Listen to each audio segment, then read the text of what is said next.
Netaji Subhash open university UG BDP history second year বা part 2 এবং CC history fifth পেপারটির assignment 2025-এর 2 সেট প্রশ্ন উত্তর আলোচনা করছি তোমাদের সামনে। তা প্রথমে সেট 1-এ যে প্রশ্নগুলো এসেছে দেখো, গঙ্গাইকোন্ড উপাধি কে গ্রহণ করেন? রাজেন্দ্র চোল। পরেরটি, ত্রিপাক্ষিক সংঘর্ষ কতদিন চলেছিল? 200 বছর।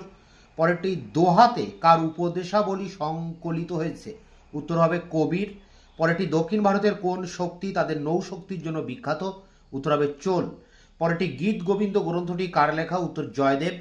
6, আরবদের দ্বারা পরাজিত সিন্ধুর শাসকের নাম কি ছিল? উত্তর হবে দাহির। পরেরটি দেখো রয়েছে, কৈবর্ত বিদ্রোহের নেতা কে ছিলেন? দিব্য।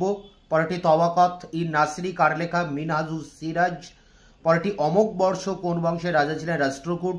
পরেরটি, নিম্নলিখিত সংখ্যার মধ্যে পরম্পরাগত রাজপুত গোষ্ঠীর সঠিক সংখ্যা কত? উত্তর হবে 36। তো এই ছিল সেট 1-এর 10টি প্রশ্ন।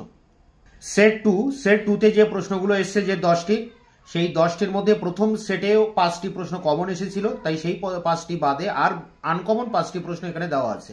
প্রথম, তরাইনের যুদ্ধে কে পরাজিত হন? উত্তর হবে মোহাম্মদ ঘোরি। পরেরটি, বাংলার প্রাচীন নাম কি ছিল? গৌড়। পরেরটি, সোলাঙ্কিরা কোথাকার শাসক ছিলেন? গুজরাট, রাজস্থান, উত্তরপ্রদেশ। পরেরটি, রাষ্ট্রকূট বংশের প্রকৃত প্রতিষ্ঠাতা কে ছিলেন? দণ্ডী দুর্গ। পরেরটি, রামচরিত কে লিখেছিলেন? উত্তর হবে সন্ধ্যাকর নদী।